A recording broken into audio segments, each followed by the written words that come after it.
Murphy Brown to task for being a single parent, the media ridicule that ensued. Well, now 4 years later, Dan Quayle, according to research, you have been proven correct. Do you feel vindicated now, and does the book vindicate you?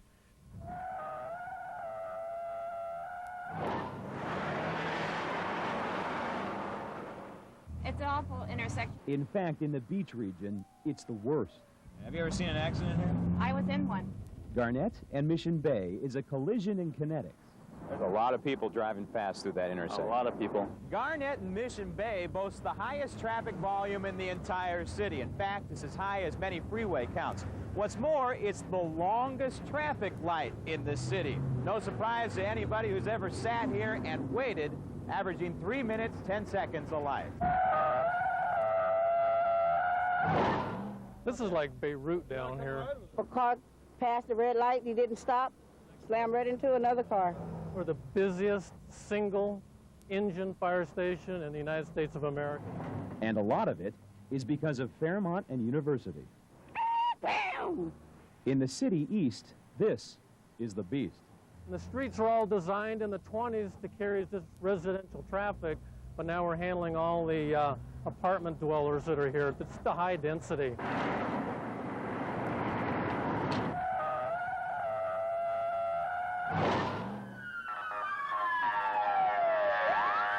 And the #1 most dangerous intersection in all of San Diego, 4th and A. This, coupled with its high accident sister intersection 3 blocks down, 1st and A, makes this one of the most dangerous corridors in Southern California. In a period of about 1 week, we had 4 accidents. Her job makes for a front row seat. Well, we all run to the corner and hold up our scorecards. Yes, that was a 10. You know? Most are injury accidents. And compared to the others, the volume was relatively light, so it was on the top of our list. I was almost run over by a car turning left here last week. At 4th and A, it's cross at your own risk. Thousands of San Diego music fans on their feet. Good evening, I'm Hal Clements. And I'm Denise Yamada. U2 is turning up the volume at the stadium tonight for the second stop of their Pop Mart tour. News 8's Graham Ledger was there and joins us now with a taste of things. Hello, Graham. Hello. Wow.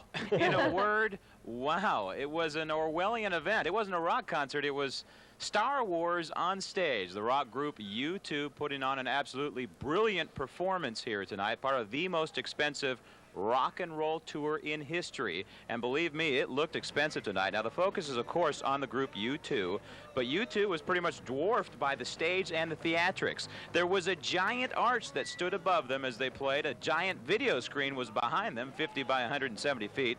The arch changed colors. It was 100 feet tall. The screen showed movies and cartoons, augmenting the songs that were sung. Lasers shot 2 miles into the sky, and a giant lemon sat to the right of the stage. It became a mirror ball, then went out 50 feet on stage, opened up, and the group U2 came out of it right in the middle of the concert. I don't even know how they got in there in the first place. And oh yes, there was music.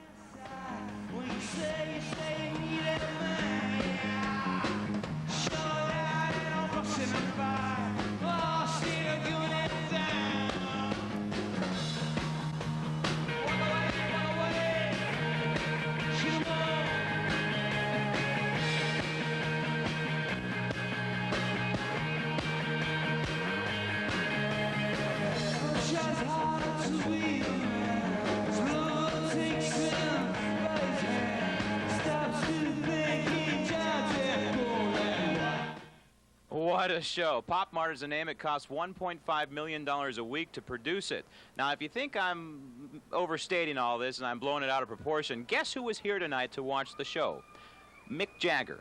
Mick Jagger of the Rolling Stones was here to see U2 perform. He was one of about 30,000 people here. A little disappointing because the stadium can hold 50,000 for this, but for those 30,000 people, believe me, it was a show they will never forget. Reporting live from the stadium, Graham Ledger, Kfmb News 8. And Graham, they're going to keep touring on this scale for over a year? Yeah, over a year, 14 months. Next stop is Denver. All right, Graham, thanks for that. The radio promotion that just wouldn't end is finally over. Star 100.7's Whirl Until You Hurl contest ended today, but not the way it was designed. Each of the 3 remaining contestants won a new car. That's even though all along they were told it would be one winner, one car for the final person on the coaster. Exactly right. No way! We're all winners! In the end, cocky Chris wasn't. Thank you. How do you feel? Great. And bruised up Becky was feeling no pain. They kept telling us there was going to be one car, and I wasn't going to give up until I got a car, and I'm giving up now. I'm glad that we all got it because we all deserved it. It's a rough coaster, 11 days, you know, we were put through a little bit of stuff, and yeah, we all made it, so I'm real happy about that. Actually, it was 12 days, 12 grueling days of roller coasters. It started with 22 contestants. By day 4, it was the Great 8 and some new twists. They now have blindfolds on. It was cruel to be kind. Seat number 22, taking it home. Woo! They're like the cockroaches that won't die. Basically, it's a mind game now. I'm surprised that I feel as good as I do today, but... But it wasn't nearly over. By the 9th day, they were down to 4, the final 4 as they were dubbed. That is until out-of-work Evie said goodbye.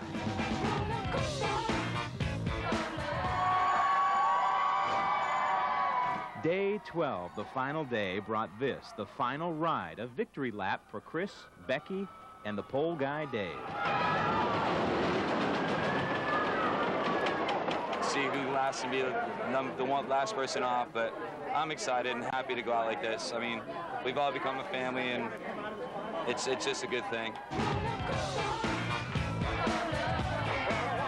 So it is over. 3 new cars for 3 final contestants, and a lot of promotion, a lot of publicity for the radio station Star 100.7. Now, bruised up Becky won the contest, but she didn't go to Disneyland. Instead, she grabbed the keys to her new car and went straight home. A News 8 camera followed her.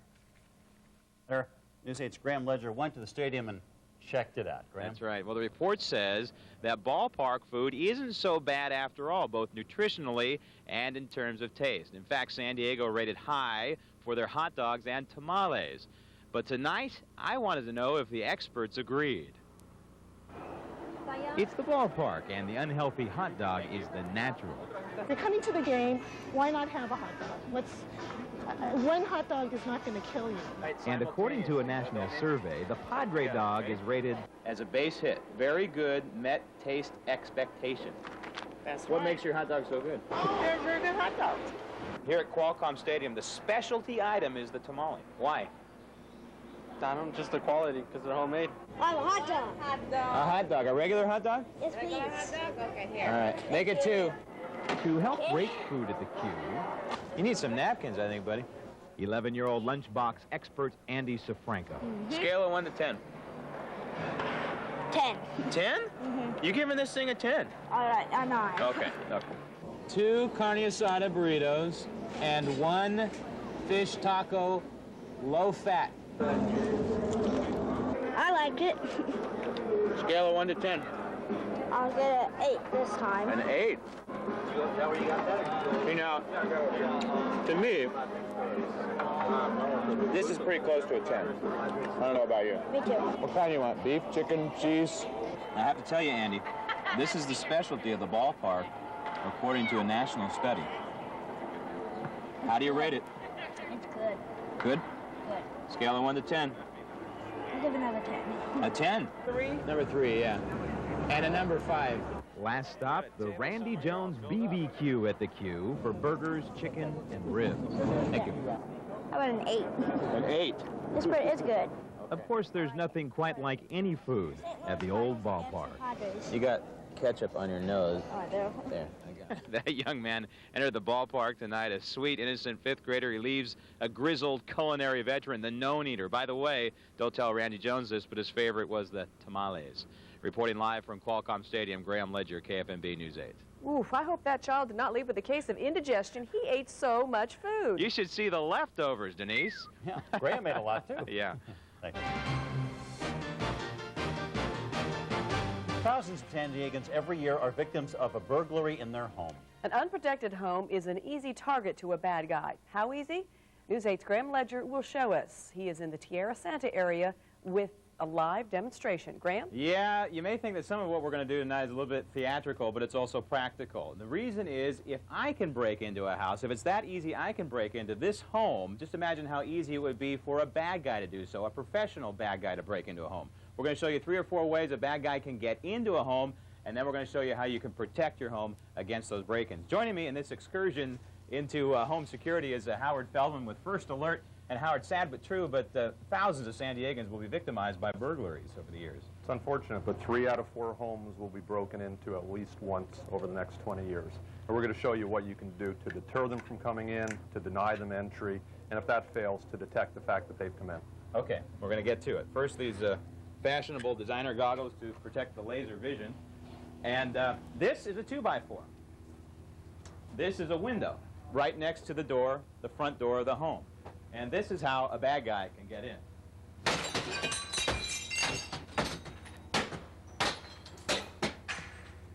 Reach around, unlock the deadbolt, unlock the deadbolt, and he's in. It's that quick. Okay, I know what you're saying. You're thinking, that's a little bit noisy, a little bit dramatic. Not every bad guy would get in this way. Well, then we have this tool. This is a pry bar.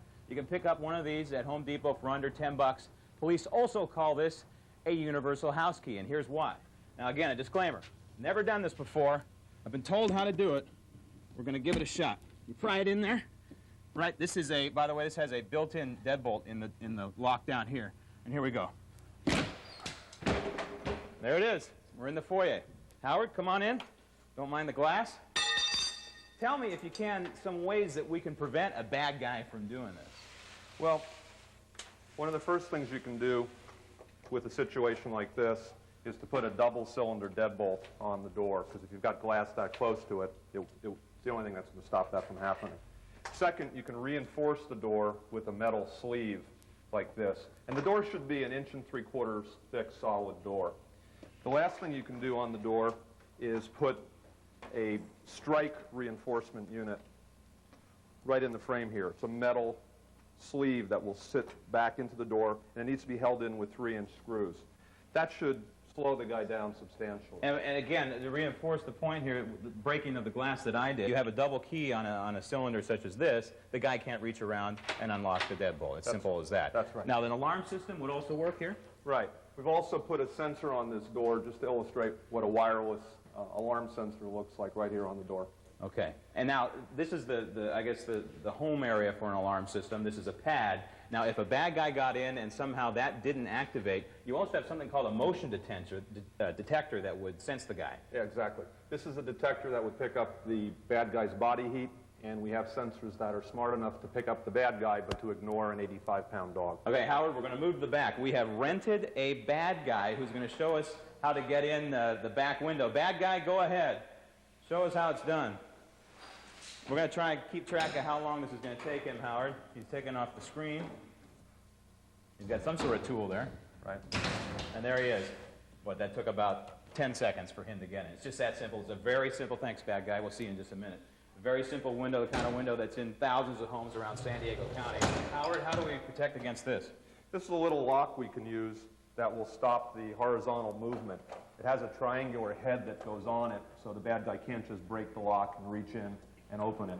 Also, you need to slide this open and install a few sheet metal screws in the upper channel. Screw them in far enough that there's no play in terms of vertical movement. And of course, there could be an alarm on this if there was an alarm on this There's house. also an alarm sensor on the window. Okay, let's go to the sliding glass door. Now, thousands of homes in San Diego County, of course, have sliding glass doors. Bad guy is going to show us how we get in through a sliding glass door. Look at that. We weren't even able to get here in time to see it. He was that quick. Thanks, bad guy. Howard, go to it. He's gotten faster on these doors. On this type of door, there was a pin through here, but that's been mysteriously removed. This is a lock, a supplementary lock that can go down on the bottom and shoot a bolt through the frame. You can also put a pin through here. And if that fails, an alarm sensor on the door will work. This is a glass break detection unit that will pick up literally the sound of breaking glass. And that's another motion sensor that's been installed just in case they come in mysteriously. And folks can call First Alert and they can get some sort of brochure that tells people how to protect their homes. Right. We have a booklet. It's about 16 pages worth of data. What's your phone number? 793-8300. Okay, you can call Channel 8 if you didn't get that. Now, to wrap things up here, thanks, Howard, wrap things up, the whole idea is to make your home a difficult target for the bad guys. If you have window locks, if you have a deadbolt and you use it, if you have a dog, for example, and you have an alarm, you make your home a difficult target for the bad guy, and maybe he'll go on somewhere else. Now, coming up on News 8 at 11 o'clock, we'll look at a very dangerous situation. Police say this is one of the most dangerous situations San Diego County residents can get into, and that is a hot prowl. That's a burglary in your home when you are home. That's coming up on News 8 at 11 o'clock. For Howard Feldman and the bad guy Ray and all the crew that took place for this event, I'm Graham Ledger in the Tierra Santa area reporting live. You know, Graham, all your recommendations and all the recommendations from your expert are really pretty common sense, but it really is amazing to see how many people still don't do those very simple things to protect their home. That's right. It's amazing what police say and Sheriff's Department in San Diego County say. It's amazing how many people have a deadbolt on the door and then don't use it. So you really do have to use common sense. Or leave their doors unlocked or leave their windows open. There you go, especially when it's warm outside. And that's what we're going to talk about on News 8 at 11 o'clock. All right, Graham, thanks.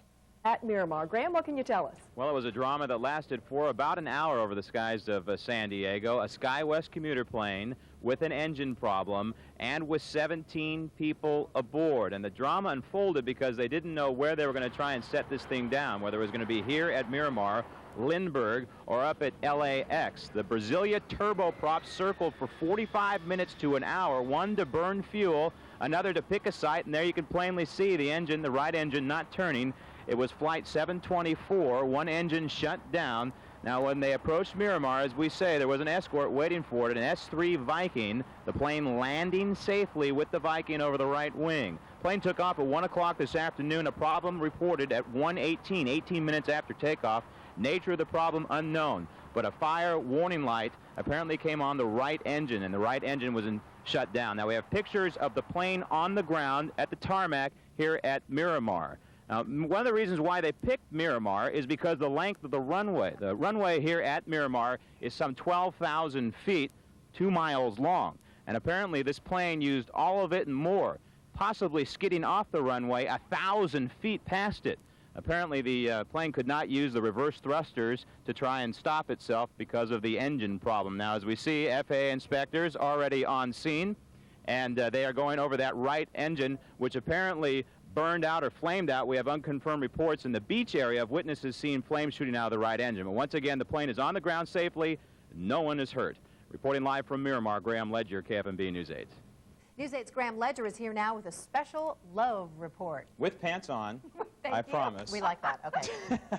In a recent poll, San Diego ranked number 2 in the country for most single people. Fully 49% of those surveyed said they were single, second only to Atlanta at 50%. Phoenix was third at 45%. Question is, why? Why are there so many single people here? And are there any good ones still out there? Well, we went to 3 places to find out: the night scene, a church, and the gym, to talk about men and women with men and women.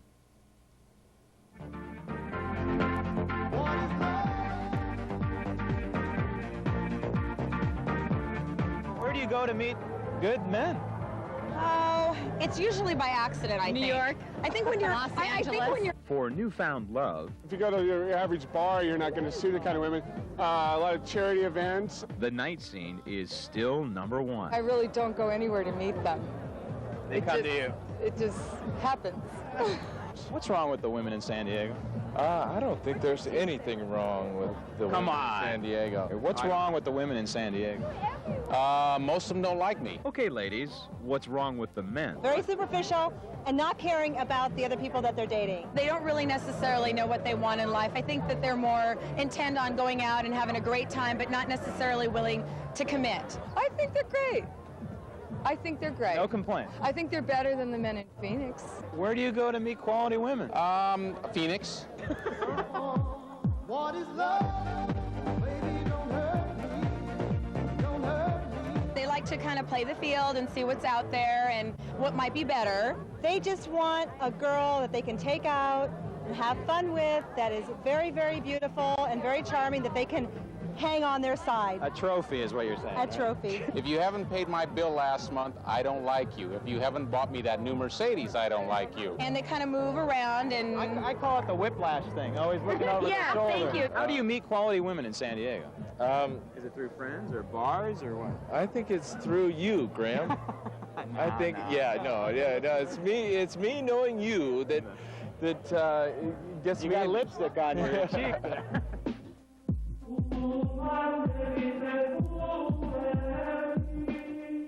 I think church is the best place to meet people.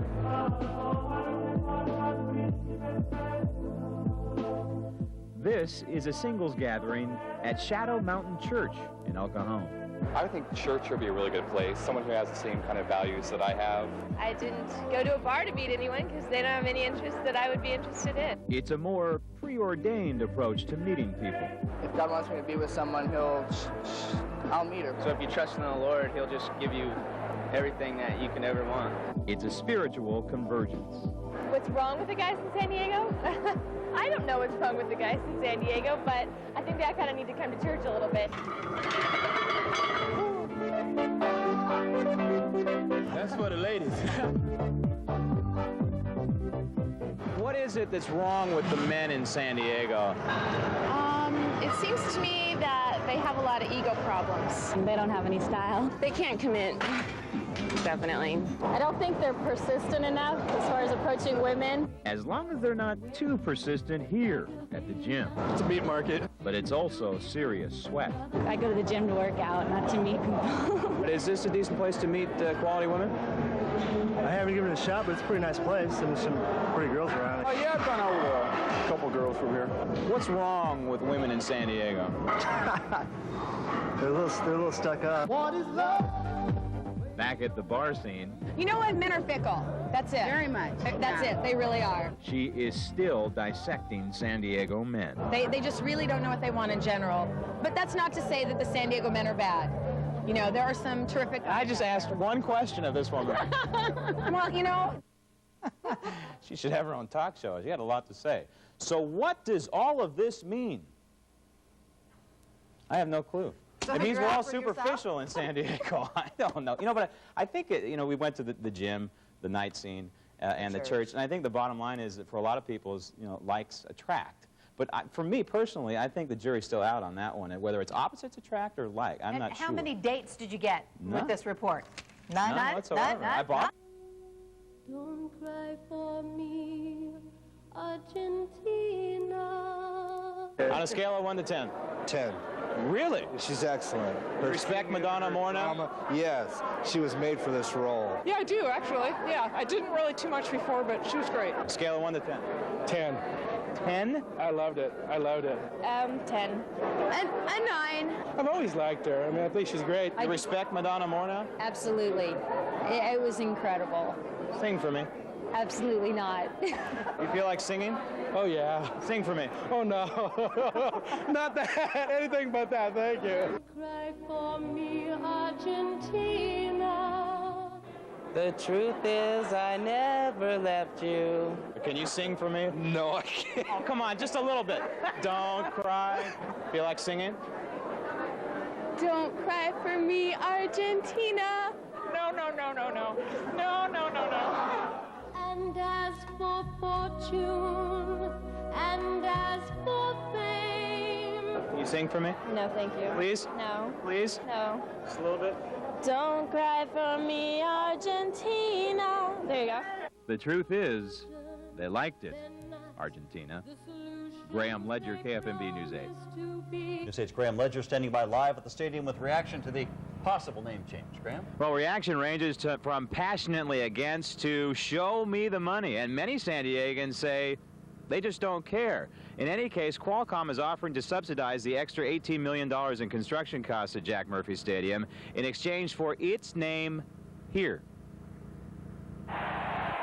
For sale, one stadium name. Price tag, $18 million. But I like the name, and I like the way that it's been that way in San Diego for so long. You like tradition. I do. But Jennifer and tradition may lose out to 1997 and show me the money. They'll probably call it the Q. Qualcomm Stadium. If they come up with 18 million, I think they deserve the name. But I'd prefer to keep it Jack Murphy Stadium. But what about if Qualcomm comes up with this 18 mil? Absolutely, if it'll save us. What do you think about changing the name of the stadium? I don't think that they should. If $18 million will buy the stadium name, give it Qualcomm or anything you want to name it. I don't care. Take the money. And then there are San Diegans like Tanya. What do you think the name of the stadium should be? The name? I really never thought about it. How about Tanya Stadium? Hey, that'd be good. Her last name is Thing. That's it. How about San Diego Thing Stadium? Thing Stadium wouldn't work. You'd be brokenhearted if they changed the name from Jack Murphy? To Qualcomm, yes. I would. Because Jack turns me on more than Qualcomm does. You know who Jack Murphy was? I have no idea. You know who Jack Murphy was? Sure. Most of us here, we don't know who Jack Murphy was. Who was Jack Murphy? He was a sports writer. I think it was 30, 40 years ago, wasn't it, that he was, you know. It was before typewriters. Absolutely. He probably built the place. How about San Diego Bruce Henderson Stadium? No, not a chance. Not unless he comes up with the 18 million. Well, no deal has been made with Qualcomm just yet. Word is, though, that somehow, some way, they're going to retain the name Jack Murphy along with Qualcomm. One thing's known for sure at this point, deal or no deal, Qualcomm is getting a heck of a lot of publicity out of all this, and they haven't even spent a dime. Reporting live from Jack Murphy Stadium, Graham Ledger, KFMB News 8. We heard the pause in your voice there, Graham. Yes. All right, thanks. The mayor. I don't see why not. Why don't you come along with us? We're on our way to see the wizard now, to get him a heart. And him a brain. I'm sure he could give you some courage. Well, wouldn't you feel degraded to be seen in the company of a cowardly lion? I would. Oh, of course not. Gee, that's awfully nice of you. My life has been simply unbearable. Well, it's all right now. The wizard will fix everything. It's been in me so long. I just got to tell you how I feel. Well, come on. Yeah, it's sad, believe me, missy, when you're born to be a sissy without the vim and verve. But I could show my prowess, be a lion, not a mouse, if I only had the nerve.